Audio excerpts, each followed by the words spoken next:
The Utah Jazz have a problem, but it's unavoidable. There's nothing they can do about it.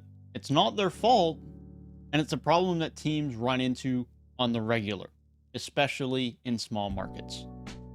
The Utah Jazz have gotten themselves into a great position. They are a playoff lock over the last 5 years. They have multiple All-Stars, one of which is a rising budding superstar in Donovan Mitchell, but they aren't quite NBA title contenders, and there isn't much they can do about it, and it's to no fault of their own.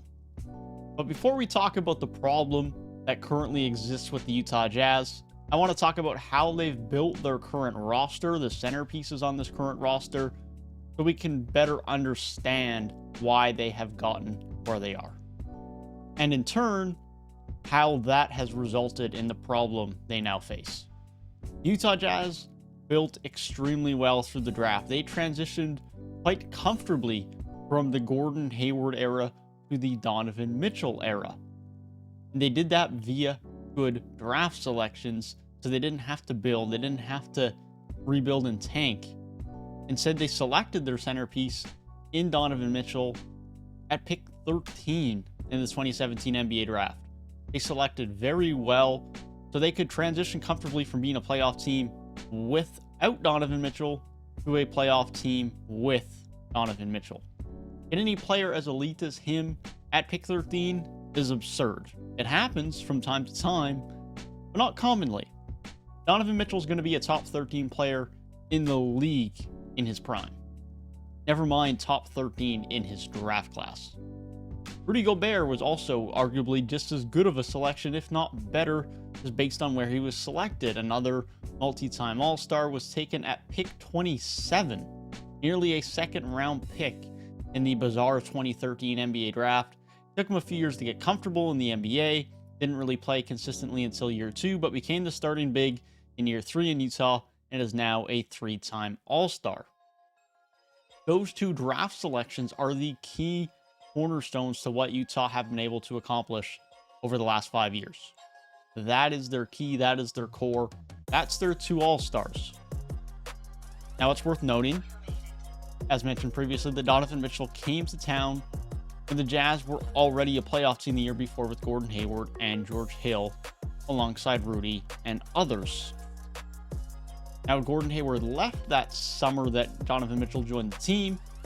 He became a member of the Boston Celtics, as Boston is a bigger market, a more desirable free agent destination, and so he left. These are things that happen in small markets, Utah of which were a victim of it in this case. We'll come back to this later. The Utah Jazz have made some good additions around those two stars. Royce O'Neal was one of their more under-the-radar pickups at the time. He was an undrafted free agent, probably their most intelligent pickup outside of Donovan and Rudy, picking up someone that is now a very key piece to their team as an undrafted free agent. They've also added guys like Bojan Bogdanovic and Jordan Clarkson via free agency. They added Joe Ingles over the years as well, although of course he is no longer a member of the roster. The big splash for Utah that they made to try and make themselves an NBA title contender was the Mike Conley trade a couple of seasons ago. He was acquired to have a guard alongside Donovan Mitchell to alleviate some of the ball handling responsibility, to alleviate some of the playmaking responsibility. It was their attempt at adding a third All-Star, and it was good as they could do because that was the best they could get via a trade. That was the best player they were going to get that was at least interested in joining Utah. This is someone who was very loyal to Memphis, was comfortable in a small market. Mike Conley was the guy, and although for some point in time in Utah he has been an all-star caliber player, he is not quite at that level anymore. He is aging. He is not at the same level of quality or production as he once was. And that's no knock on Mike Conley, but Utah don't exactly have 3 all-stars anymore, especially on the offensive end. Now, the Utah Jazz had a very important decision to make that defined the fate of this team a couple of seasons ago. And many didn't realize at the time that this decision would define the direction and ceiling for the Utah Jazz in the Donovan Mitchell era, or at the very least on this current Donovan Mitchell contract. That decision was the decision to give Rudy Gobert a max extension of 5 years worth $205 million. That makes him currently the highest paid center in the NBA and the 16th highest paid player in the league, neither of which he is. That locked the Jazz in and eliminated their cap flexibility. It announced to everyone that Donovan and Rudy was their duo moving forward. That was their team. That was their core. They committed to it at that very moment. Now, the positive to this extension was that they locked into being a very good team.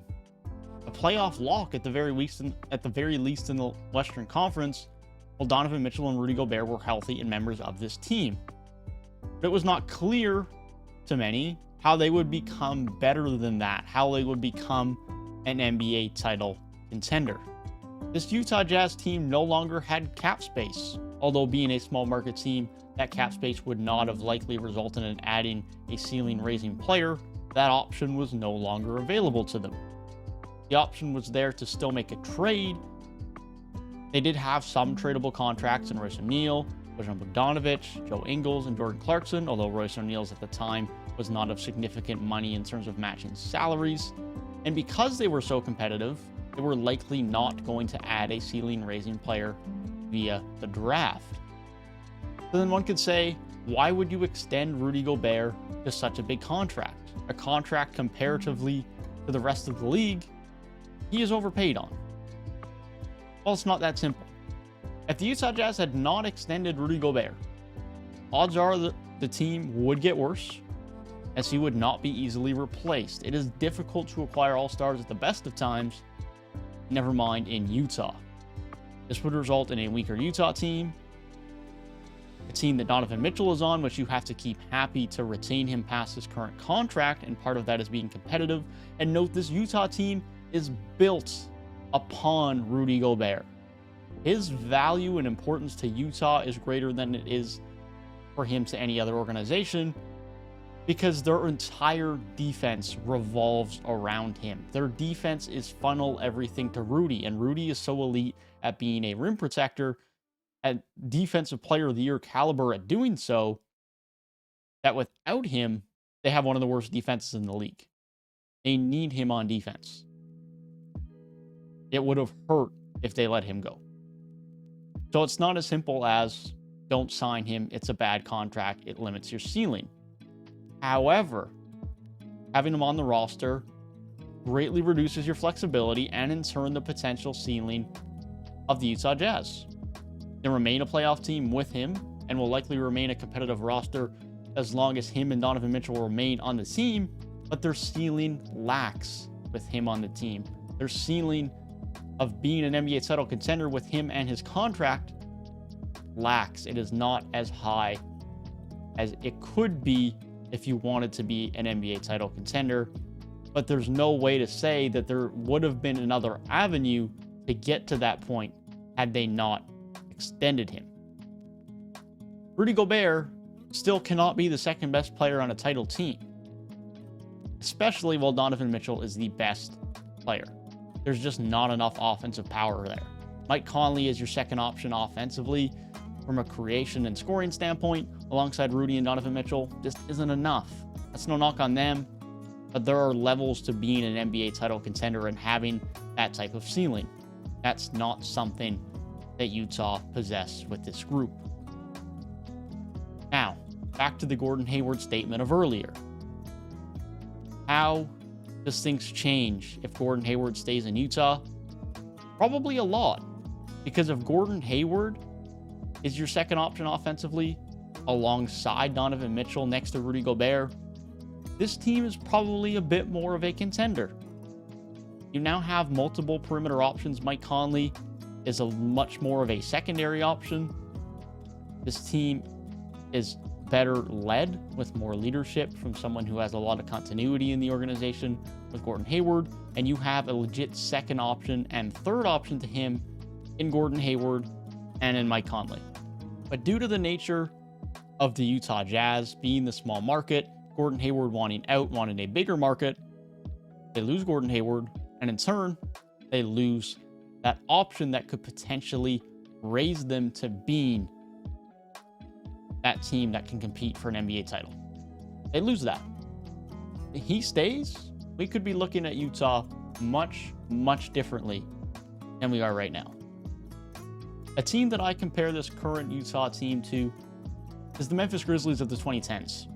Led by Marc Gasol, Zach Randolph, Mike Conley, Rudy Gay, Tony Allen, Taurean Prince, and that was a very competitive team. They were always in the playoffs. They once reached the conference finals. They were a regular in terms of getting to the second round at least once every 2 years or so. And they continued to run it back with this group, but they were never really a threat to be an NBA title contender. But that being said, there was no real avenue for this team to easily or likely acquire another star in the draft or via trade or via free agency due to being a small market and due to no cap flexibility. But this was the best they could do, was just continue to run it back, lock everyone up, and be a competitive team. That's it. That's all they could do. And so they had to be content with that. They had to be content with being a regular second round appearance side. And that's where Utah sit today. They sit in the same spot as those Memphis Grizzlies teams and likely will moving forward unless Rudy or Donovan leave. The scenarios are Donovan Mitchell asks out, Donovan Mitchell leaves in free agency once his contract ends, or Donovan resigns and Rudy Gobert does not resign with Utah Jazz. Until one of those situations happen, nothing really changes here in Utah. This is going to be their group. Donovan's not getting traded unless he wants to leave. Rudy Gobert is probably not getting traded, period, because Utah's defense relies upon it, and his value to Utah is significantly greater than his value to any other organization in the NBA. There is nothing inherently wrong with being where the Utah Jazz are, especially considering they did not require a tank/rebuild to get to where they are in terms of acquiring Donovan Mitchell and Rudy Gobert. But where they are is all they can be unless something drastic opens up where they can get a star in some unlikely situation via trade, or they get some steal in a draft where they get a late first round pick or a second round pick who turns into a star. And so all likelihoods would point that this is not a team that has the upside to acquire the talent to become an NBA title contender.